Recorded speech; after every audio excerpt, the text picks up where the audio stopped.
Hello, good afternoon. This is Myesha Langry coming to do our Bible reading today. I'll be reading from Genesis chapter 33 from the New Living Translation. I hope you all are doing quite well. Then Jacob looked up and saw Esau coming with his 400 men. So he divided the children among Leah, Rachel, and his two servant wives.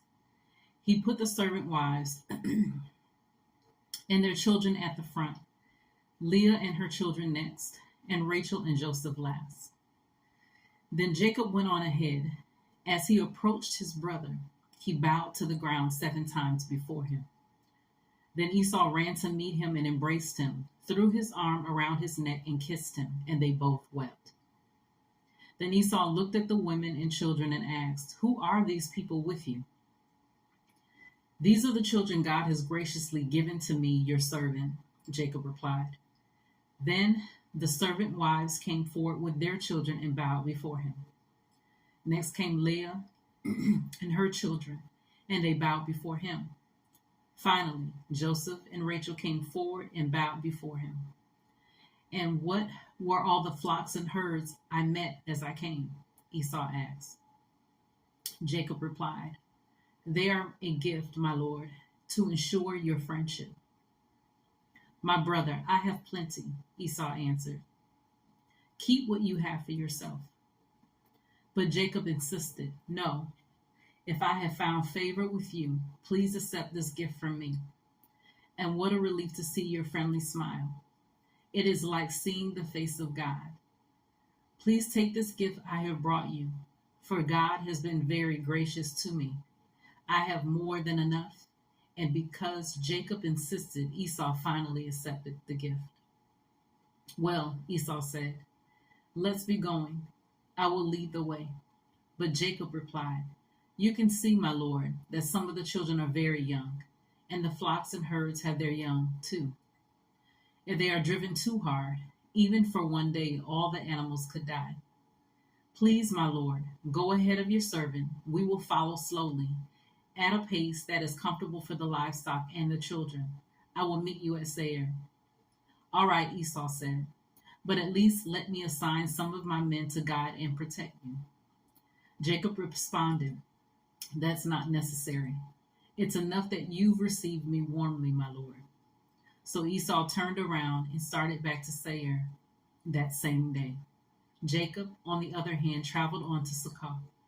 There he built himself a house and made shelters for his livestock.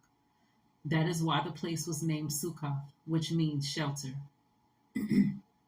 Later, having traveled all the way from Padan Aram, Jacob arrived safely at the town of Shechem, in the land of Canaan. There he set up camp outside the town.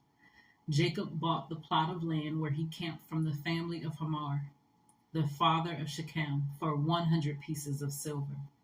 And there he built an altar and named it El Elohe Israel. I'm going to go ahead and read chapter 34 as well. Genesis chapter 34, New Living Translation. One day Dinah, the daughter of Jacob and Leah, went to visit some of the young women who lived in the area. But when the local prince, Shechem, son of Hamor, the Hivite, saw Dinah, he seized her and raped her. But then he fell in love with her, and he tried to win her affection with tender words. He said to his father, Hamor, "Get me this young girl. I want to marry her." Soon Jacob heard that Shechem had defiled his daughter, Dinah. But since his sons were out in the fields herding his livestock, he said nothing until they returned. Hamor, Shechem's father, came to discuss the matter with Jacob. Meanwhile, Jacob's son had come in from the field as soon as they heard what had happened. They were shocked and furious that their sister had been raped. Shechem had done a disgraceful thing against Jacob's family, something that should never be done. Hamor tried to speak with Jacob and his sons. "My son Shechem is truly in love with your daughter," he said. "Please let him marry her. In fact, let's arrange other marriages too. Give us your daughters for our sons, and we will give you our daughters for your sons. and you may live among us. The land is open to you. Settle here and trade with us, and feel free to buy property in the area. But Shechem himself spoke to Dinah's father and brothers. Please be kind to me and let me marry her, he begged. I will give you whatever you ask. No matter what dowry or gift you demand, I will gladly pay it. Just give me the girl as my wife.